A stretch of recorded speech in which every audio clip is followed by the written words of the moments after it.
I was inspired by coastal summer decor that I saw on a recent trip to Kirklands, but these items were a little more than I wanted to pay, so we're going to dupe these for way less. Let's get started on the first one, which is a really cute starfish sculpture going for $25. I found these wooden signs at Target, and I think one of these would make a great base for our starfish. Another option would be to use some Jenga blocks from Dollar Tree and glue those together and then use wood filler and paint it. We'll also need a dowel for the starfish to attach to, and you can find those at Dollar Tree. I took some foil and squished it together, looking at the base to make sure the proportion of the starfish worked with the base that we'll be using. I worked in small sections and built up the thickness of the starfish.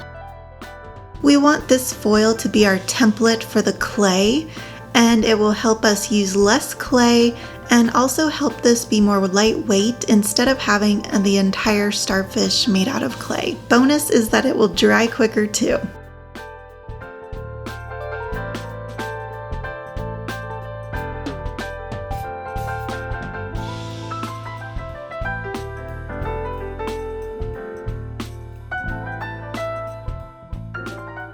I added a dowel but didn't glue it in yet. This one is just to hold it up, and it might get dirty while we work on the starfish.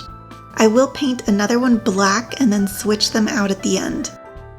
We're using Crayola air dry clay, and I got out what I thought I may need and placed it in a bowl. I also got a bowl filled with a little water. I smoothed the clay over the foil and then used water to remove any imperfections.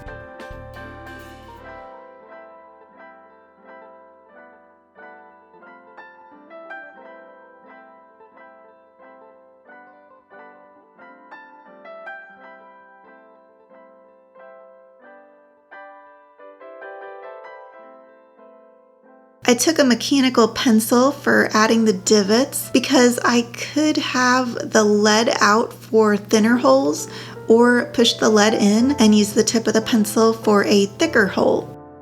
I alternated as I went along to make it look natural. You want to let this dry for a couple days and then paint it. Let's work on the stand while that dries. I drilled a hole partly into that wooden sign from Target. Now I'm taking this styrofoam ball that I had. I think I had gotten it in a package around Christmas at Dollar Tree. I'm cutting this into a little ring just to make it look more like the base of the starfish.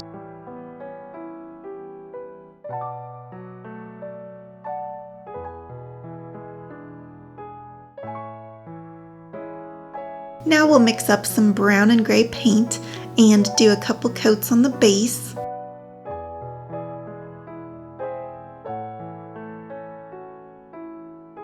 I did some dry brushing with just the gray at the end to make it look more like wood.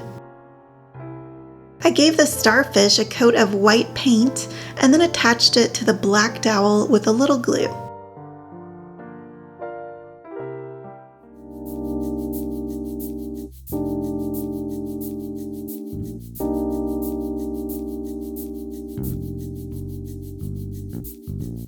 Okay, let's take a look at the supplies we used.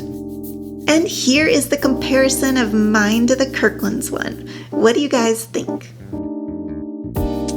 Next, we'll be making one of these cute sailboats. We'll start with a piece of styrofoam and some clay tools to help us get the shape of the base of the boat.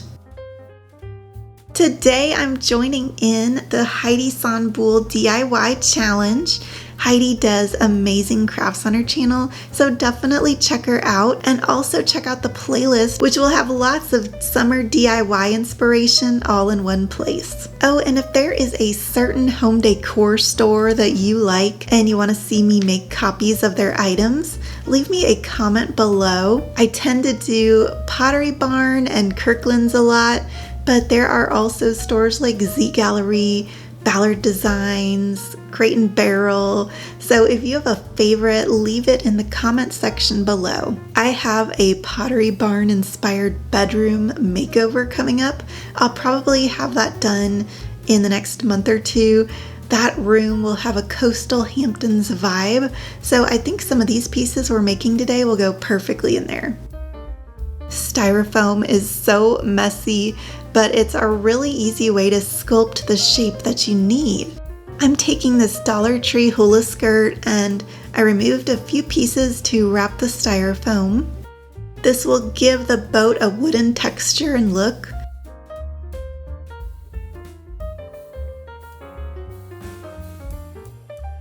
I cut the ends at different lengths so it wouldn't have such a hard edge.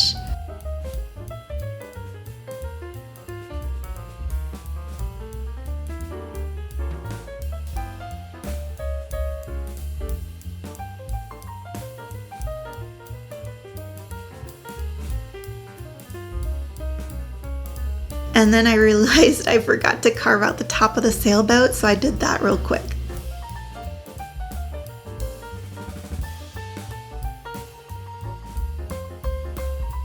I thought some of these small thread holders would work as little cargo or barrels on the sailboat. I removed the thread from one, but I left the other with the thread to see how they would look different after painting. I used the same paint we had mixed up earlier and painted the whole base of the ship.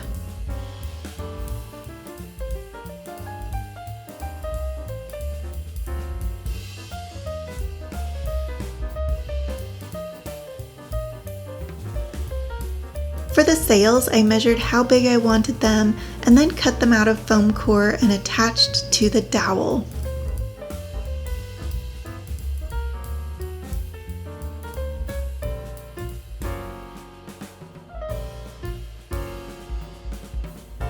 I took that outside and gave it a light coat of white spray paint. When it was dry, I added some blue stripes with a Sharpie paint pen. After pushing the sails into the styrofoam, this cute coastal sailboat is done.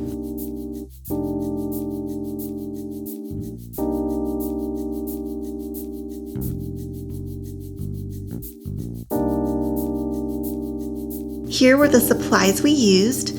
These came in a set of 2 for $90, so I did cut the price in half since I only made one sailboat. Here is my next to the Kirklands inspiration. This tray with the coral and "Life is better by the sea" quote is super cute.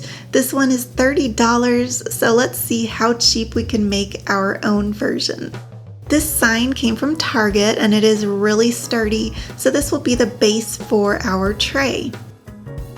I used these placemats from Dollar Tree as the sides of the tray, and I trimmed them to be the right height. So I got injured here in a minute. I'm usually so good with not cutting myself, but it has happened pretty bad a couple times in my life. I wasn't sure if I would need stitches or what, but I felt like I was okay just to butterfly and wrap it with band-aids. But I did struggle my way through the rest of this craft so I could finish this video for you guys. Here we are cutting the handles into the strips with some scissors. I was missing just about ½ an inch, so I did have to piece that on the edge. The placemat isn't super stiff, but it does hold really well to the tray once it's glued down, and you can even lift the tray with the handles. I wouldn't try to lift anything heavy in there though, it's more for looks. I took this outside and gave the whole thing 2 coats of white spray paint. While that dried, I started on recreating the wording for the middle. I recolored these coral watercolors in Photoshop so that they would be the same colors as our Kirkland's inspiration piece. Then I played around with the fonts to find one I liked. I'll put this on my blog, artsycupcake.com, in case you want to download it for free.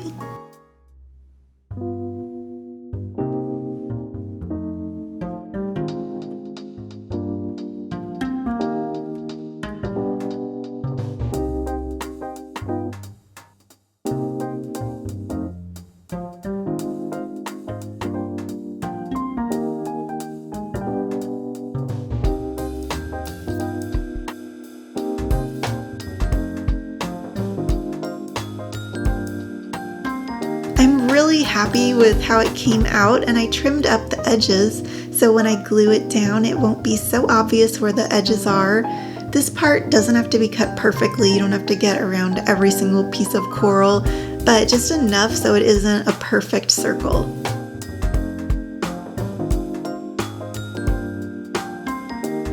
The last step is adding some Mod Podge to stick this down and secure our design in place.